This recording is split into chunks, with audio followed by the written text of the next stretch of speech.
All right, here we are. We started early this morning. We got one match left. 70 players down to two.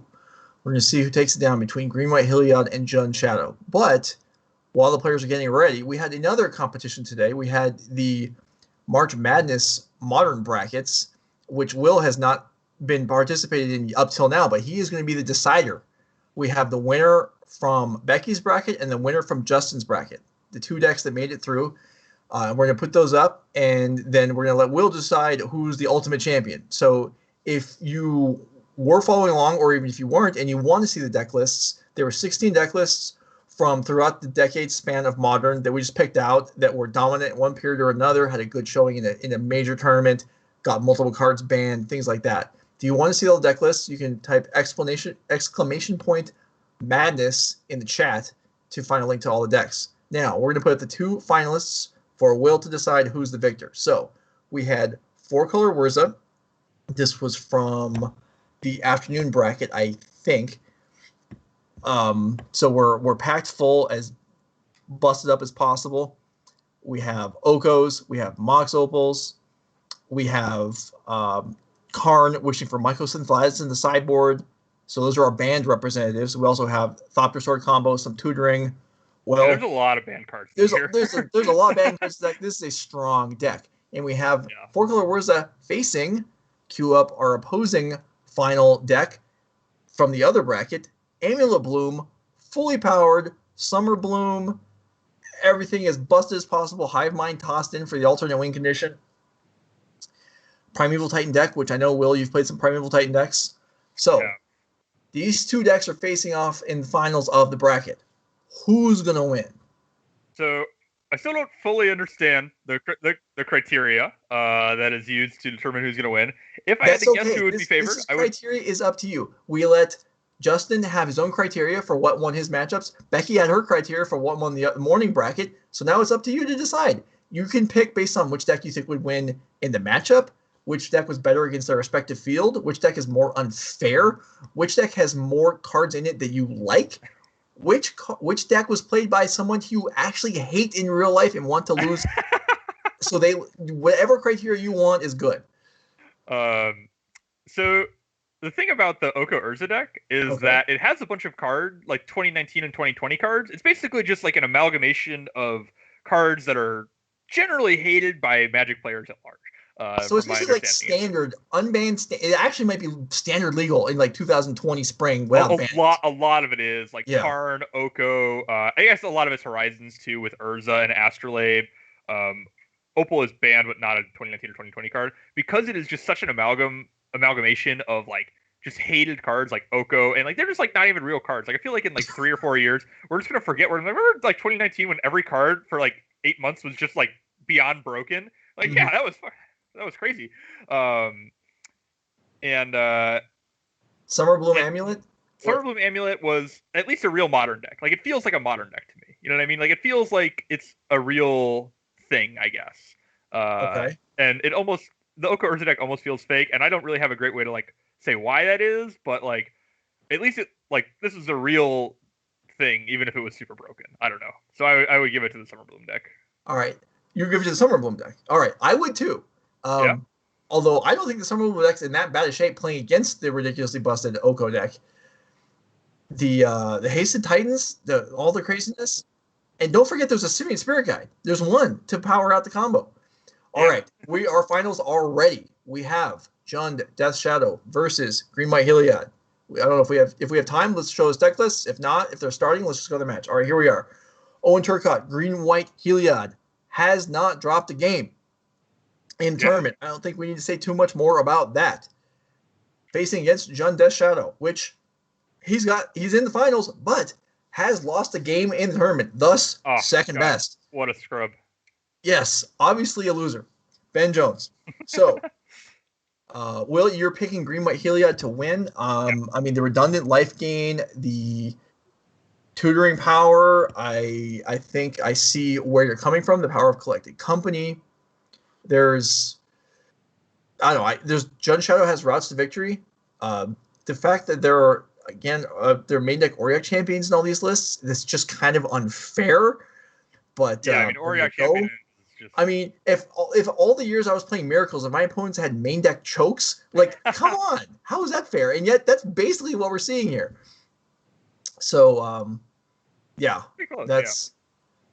Yeah. I can't remember off the top of my head which player is on the play, but okay, Owen's on the play, so Green White Heliod also gets to go first. So, when things are ready to go, we can take us down to the match. In the meantime, don't forget to follow. Don't forget to play in our event in 2 weeks. Legacy this time, first time in a while. Here we are. As you can see, things are ready to kick off. We're going to be watching from Ben Jones' point of view. Magic Online reminds him that Loris is in his sideboard, and here we go. This looks like a good keep to me. We have 2 removal spells. Just like this is just a great hand. Like we have an early Scourge of the Sky. I guess we might need Owen to fetch for the early Scourge, but we're gonna be able to put ourselves so low with double Peatland, Dismember, and Thoughtseize. Like let's see, that's 6 from the spells, and then 3 from the lands. That's 9. So we'll be at 11 on turn 2 if we get to Dismember something for a Death Shadow. Right. All right. Let's check it out. One fetch land. Probably not. Yeah. Probably take the Skyclave. But we could have taken the Sprawl, dismembered the Elf, and then we have the turn 2. We have the turn 2 Shadow if we wanted it. But then it just gets Skyclave. Well, that's likely going to happen anyway, right? I mean, the Elf's still going to come down. Yeah. Okay, fair enough. I kind of thought that we might play the Sprawl to play a removal spell, but maybe just go for the highest upside. So now we get it all. So this is just great from Ben's point of view. Turn 2 Death Shadow interacted twice already. Owen mulliganed, I believe. Yeah, this is looking pretty above par. Yeah, there's a Utopia Sprawl. Whoopee! Okay, eat this Death Shadow. Yeah. And his friends. Oh my god, we're going to fetch here. We're going to go to 8. Going to hit for 5, and we're going to play a 5/5 Scourge and pass a Fatal Push up. This is just how you draw it up. I mean, it doesn't really get better than interact. Okay, I don't understand why we did this.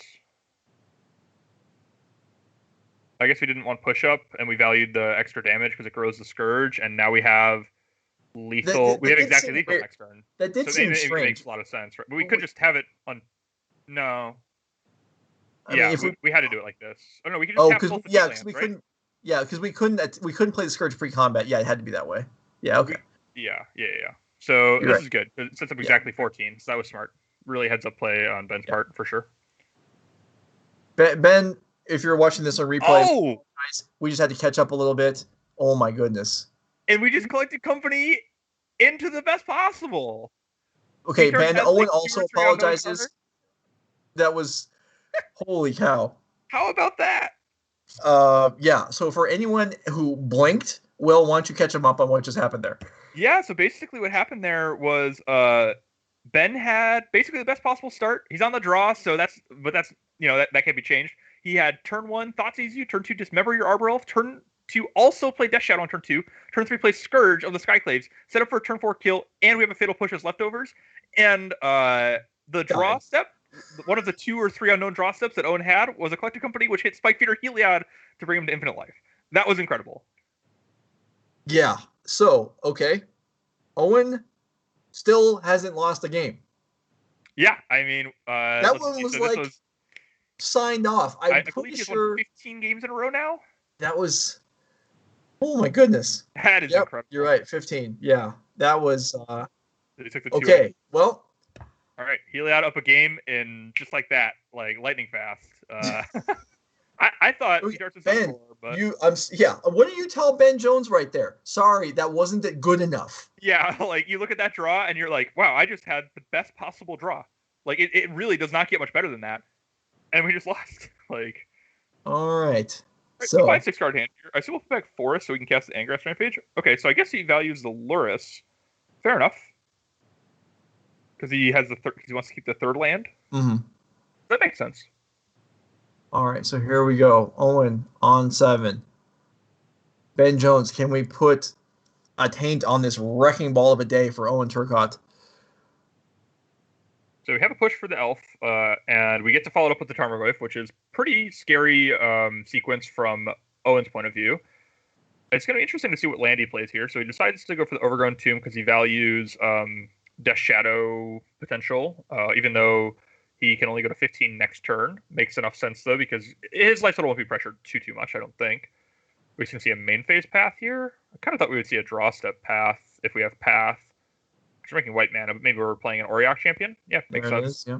And we have the Rampage for it, and the Tarmogoyf doesn't care about it, so we have a few... Ooh, I assume we'll lead on that. Probably taking Skyclave Apparition, if I had to guess. Yeah, I mean, you might. It doesn't really matter if you Rampage first or Thoughtseize first here, because there's no hand you really see that makes you want to just like hold your Rampage, because the Rampage always gets this Auriok, and it's the best thing to get. So. Yeah, this is happening regardless. Okay, so Thougeize reveals. Oh, no third land, all 3 and 4 mana spells, and double Apparition, so we can't even keep him off that. I would still be tempted to take an Apparition, so if he uses one, you could maybe take over with Lurrus. I suppose is my logic. I don't really want to take one of the 2 companies when he's missing 2 lands for them. No, yeah, there's no way. I think I agree with you. There's no way I'm taking company here. If Ranger, I think you're right. I think it's Apparition, and then Lurrus can. Yeah, ideally, Owen will just draw a 3 or 4 mana spell from our perspective, and then we get to hit twice, and then the Lurrus is probably going to be. We don't have a bauble though, so it's not going to be that much of taking over, and the Skyclave doesn't even put the Goyf in the graveyard, so you're not going to get that much advantage from it. But it still makes sense. And I guess there's a consideration of there's no way we could have pumped the Tarmogoyf any bigger. So no. Yeah, so that's just the best we could do. There's already creature and instance, so yeah. All right, we'll see if all right, Owen presumably drew maybe like a Path to Exile or something. Oh my gosh. Owen Turcotte could lose a game. I'm not saying it's going to happen. It's probably not going to happen, honestly. No. But certainly... I mean, if you've seen how P-Turks has been running today, no. Losing is not possible. All right. So we'll add Lurrus to our hand here. We don't have anything to bring back. The Bauble would be a nice draw for Ben. Any threat would be a really good draw also. Okay, so we've drawn the land. We're going to Skyclave this Tarmogoyf so we don't just die to it. Is it too late is the question. Probably not. Yeah, I mean, this Lurrus is not that much of a threat when there's nothing in the graveyard to rebuy, and if we draw another land, we're just going to start companying into companying. So that's a Fatal Push, which is not nothing. I assume we just play Lurrus and play Lurrus and play Bloodstained Mire and pass, so we have to push up and we have Revolt. I can't really imagine doing anything else. Don't see a reason to push main phase, really.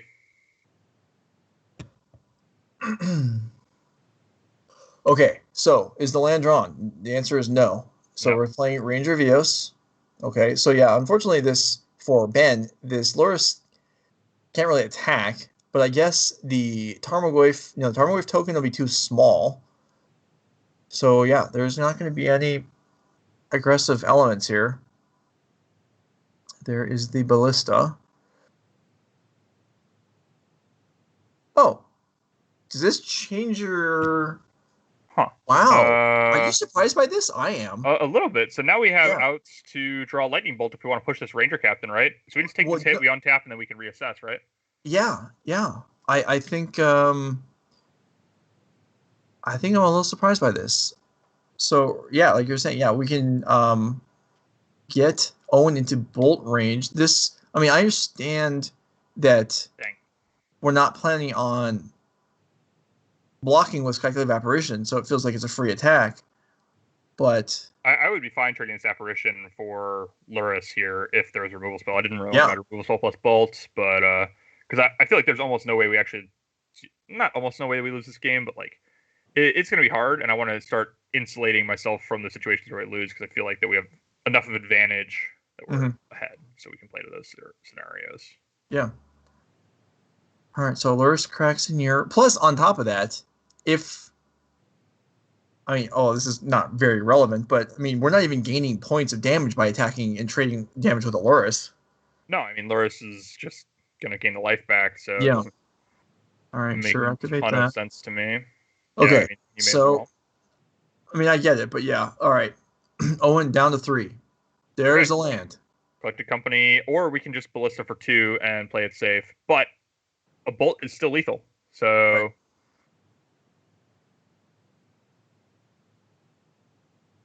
looks like we're gonna go for the Ballista, which is the safe play. I like that a lot. I think that's this safe? Do we want to try and if a bolt kills us either way and not many other things kill us regardless, wouldn't we want to go for company so that we have the chance to beat a bolt? Well, we're dead to like a fatal push that way or something. Which, as it happens, was a draw. How are we dead to what? How are we dead to a fatal push if we cast company? If the company were to brick, basically. Oh, well, okay, sure. Yeah, that's the scenario that he's playing towards, which I think is reasonable because he's probably boarded in his path to exiles. But maybe you are supposed to just try to hit Spike Feeder to get out of bolt range immediately, or like Auriok plus 2 creatures. I guess you can only hit Auriok and 1 creature, but like 2 Aurioks, I guess. Mm-hmm. Yeah, that was my... Okay, anyway, so this is where we're at. Now,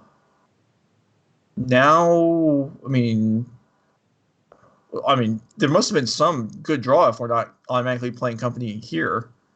Yeah, I mean, well, there's no reason to main phase the company, I don't think. I mean, you may as well see if Ben plays something you can Skyclave. Yeah, that's true. Okay. Although, I suppose if Ben draws a bolt, you end up turning the company, he bolts you in response, you can't hit Spike Feeder. So there's some tension there. All right, so here we are with a lethal, with the illusion tokens. Yeah, I mean, we do need to hit off this company. If it's a brick, then we're dead. To the 2/2. We're gonna do it now. Okay, fair enough, I guess. And notably, the apparition could not target the illusion token. So if we were to hit apparition, there's no reason to let the trick. It's just sure. Wow, no, he missed. Wow, Owen loses his first game of the day. That's insane. Oh my goodness. So, I mean, something had to go against them eventually. But yeah, just straight whiffing on the company is... That's insane. I mean, those 2 games were both awesome. They're both decided by the perfect collecting company and the worst possible collecting company. Collecting company into Spike Feeder plus Heliod when nothing else would really do it. Maybe Double Sky Separation would give him a chance. But in that one, any creature kept him alive to cast another company, and he just hit nothing. That's insane. Maybe he hit a Heliod that couldn't block or something. I don't know, but he didn't hit any way to block in his 20-some creature deck. Yeah, that's crazy. That was something. Okay, so we've got 1 game left in the tournament, barring some freakish draw, which I can't even imagine is possible in these 2 decks. But yeah, so we hope you've enjoyed being with us today as much as we're enjoying the finals right now. Here we go. We're bringing down. We've got our new fancy graphic, which I just love. And here we are for Game 3 of the finals. Modern at Nerd Rage. Here we go. This hand is definitely a keep for Ben. The swamp, you wish it was a fetch land for sure. You want to get this Death Shadow active early, but you're not going to mulligan this double removal spell hand with Unravel. Unravel is great because it was a tool to solve the Kuranos problem against Splinter Twin like 6 years ago or whatever.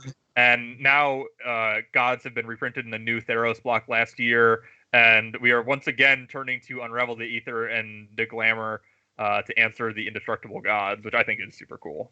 Yeah, and it's super great when it kills a Wurmcoil engine too, and I get no tokens. Let me tell you. Love that. Fun side effect there. All right, so we got really good hand from Owen, although he is on a mulligan, I believe. Yeah, he was. And this is definitely a game that is winnable for Ben. Like the Skyclaves are going to be good, but he just has 3 removal spells for a lot of things, and I don't know. Oh god, these 2 basic lands not being fetch lands is so brutal. So we're seeing kind of getting punished for playing Swamp Mountain Forest. Not to say that's wrong necessarily, but like sort of. But like, even if we're at 12, are we really in a hurry to play Death Shadow this game? No, not really. So it really doesn't matter that much. Yeah. Assuming we get it going eventually, which I'm sure we will. But yeah, Ben Jones actually is.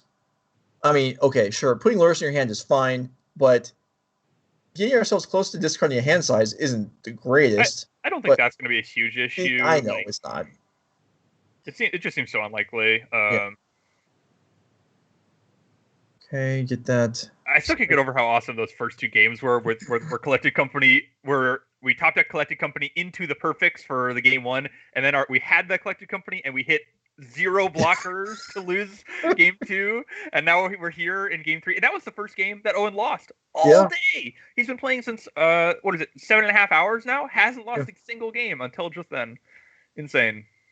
All right, so we're clearing out this Spike Feeder, and yeah, again for the second game in a row, the Allurus doesn't have a lot of stuff to do. Yeah, I expect Ben is just going to pass here with mana available. it doesn't make a ton of sense to me to play Luris, let it get Skyclaved, especially when like if he draws a bobble, I expect him to play it and get the card out of it, and then let it get Skyclaved, kill a Skyclave, and move from there. But like, there's just no reason to play it, let it get Skyclaved. There you go. So I expect we'll use bobble, probably on ourselves because there's a fetch, but maybe you can use it on him, and it doesn't really matter too much because what we see doesn't really matter. Maybe we learn something about how he sideboarded, and we're gonna use it twice anyway.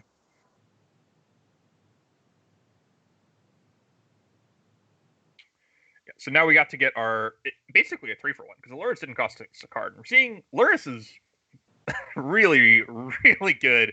These companions are so insane to me, man. Like, like they cost 3 extra mana to put in your hand. They changed that. It used to just cast it. I know. They're so good. How is that? They're so good. It was such a cool idea. I really liked the idea of companions. I mean, they were too cheap, but I really thought it was a cool design of cards. Yeah, it'd be nice if they're a little more balanced with each other, and they just ended up being too cheap. But Heliod on top of the deck. That would be scary. But we do have this Unravel the Ether, which is probably a 1 or 2 of. So P-Turks will probably just jam the Heliod. Yeah. And like sometimes I think about how Luris just has lifelink also, and is hybrid mana, so it's easier to play, and all these random if it was just black or just white, it would still be an incredibly strong card. If it was still just black, just white, and a 1/1 without lifelink or an 0/1, incredible. It's seriously oh my god, you change all those things and add the 3 mana tax. It's incredible. There's just no card that you can change that much and have it be that good. There's just never been cards like that in Magic. It's pretty rare. There's a few cards you could if you stripped a random ability off Questing Beast, it'd still be pretty good. That's fair. You could change. You could not give it vigilance or something. You could strip an ability off of Oko, it'd probably still be playable. Yeah, you could make it +1 or instead of +2 or something. All right, here is the Heliod. So Heliod, and then 1 Skyclave Apparition left in hand. That's known. So I assume we'll lifelink our Arbor Elf here, and then we'll probably just unravel the Heliod before damage, so that way we don't get to put the counter somewhere. That would be, and we're probably not going to use a removal spell on this Arbor Elf, because it hitting us is actually just good. We have this Death Shadow. That's true. Yeah. So I would just unravel now or anytime before damage is fine, so that there's not a +1/+1 counter on this Arbor Elf. I wouldn't hate using a removal spell on it, but I probably wouldn't personally.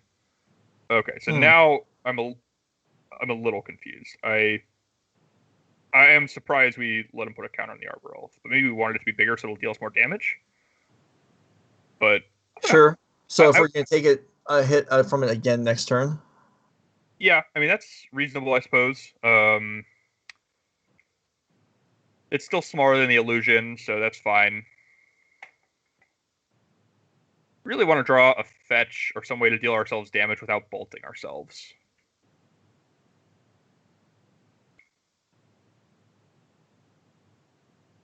Okay, that'll work. Yep, that works, and that'll tag the Apparition, I assume, or Giant Killer. Well, our Death Shadow is only a 2/2 for the time being, and we can probably navigate around the Giant Killer somewhat, so I like going for the Apparition.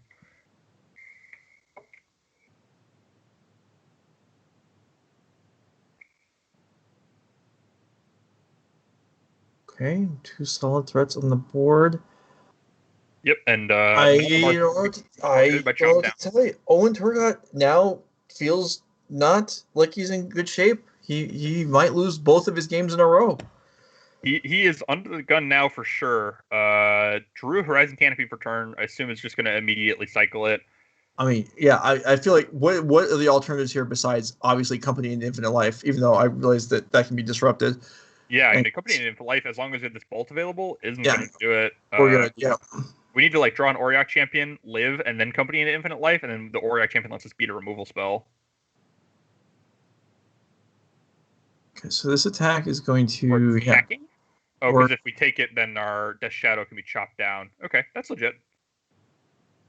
So maybe we'll trade our Hex Drinker here. So, but maybe we'll just let it get chopped down, and then we'll just... Or bolted. Okay, I kind of wanted the bolt is the only guaranteed way to beat Company in Infinite Life because we don't have Revolt. So I kind of wanted to keep the bolt in our hand. Mm-hmm. Oh no. Oh no, wait, okay, so the card in hand is known, so there's no real danger. Yeah, we have perfect information Yeah. from this point because it's just the chop down / giant killer in hand.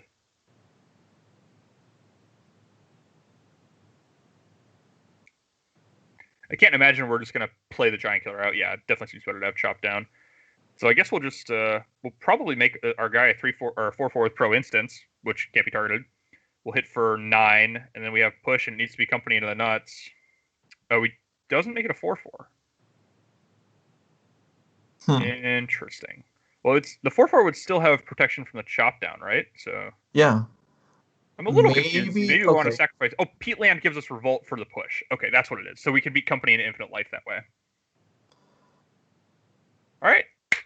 Well, really well played. Yeah, that at the end there was for sure leaving a Peatland for push so he can beat company into the perfects. Yeah. So And there could be other reasons to not like. Maybe you want to leave it off of protection Vincent, so next turn you could go battle rage and then pump it, so it's 4/4 with battle rage. Yeah, I don't know. That works. Anyway, Yeah. Congratulations, Ben Jones takes down the event, beats the mighty green white, can't possibly lose a game until the finals deck. Owen, that's I mean, it's a little bit of a heartbreak there, but hopefully he's very satisfied with the progress through the day for himself, making it to the finals. Certainly nothing to sneeze at. So that was great. I had a good time. Hopefully you had a good time. Good. Takeaways from that we just saw. You picked the 2 decks that you thought were the best decks in the field. They made the finals. They played in the finals. Unfortunately for you, you were wrong about who was going to win the match. So I guess you're a loser, really. Yeah. But you having seen that, does that change your mind at all about which deck you would rather be playing? I assume you're still sticking with Heliod. I'm probably going to continue playing Heliod for the time being. I think it's better against nonsense. Although I would believe that the Jund Shadow deck is less behind than I thought it was before, I guess. Sure. That was a really convincing win. Like, I thought that Ben was going to win game 1 also, but P-Tarts hit his like 2% or whatever to draw company into the 2 outer. So that's probably less than 1%, honestly. That was nearly a sweep, but also in some ways, the first 2 games almost went the other way, even almost should have gone the other way. Easily gone the other way. Yeah. So it's they were really fun games to watch. I really like that. Yeah, no, definitely they were. We've had some good finals lately. Which is nice. It makes up for. I mean, obviously in any tournament, some rounds are going to drag a little bit, but we had some good wins throughout the day. We had some good ones at the end, so that was awesome. Congratulations, Ben Jones, for taking down the event. For those of you that are watching, thanks for being with us all day today. Hopefully, you'll check in with us in 2 weeks for Legacy. Looking to get a good turnout for that. Same structure, same prizes as today. We're just changing the format. We're going to play what maybe actually the less broken infested format at the moment, as Legacy I hear is actually fairly reasonable. I'm going to play a decent amount over the next couple weeks. I am excited about the possibilities of my Food Chain Goblins deck now that I don't have to worry about stupid 1/3 red creatures with infinite card advantage all over the place. But whatever your flavor of Legacy, we'll hope to see you in 2 weeks. And if you're not planning on playing, but you're planning on watching, follow the channel so you'll get notifications either here or on Twitter. Happy to have you. But that's going to conclude our broadcast for the day. So thank you to our guests today, Becky Bell, Justin Porches, and Will Krueger. On behalf of owner Norman Cohen and production technologist, super producer Max Kahn, my name is Joe Lossett. We enjoyed having you here. We'll see you next month.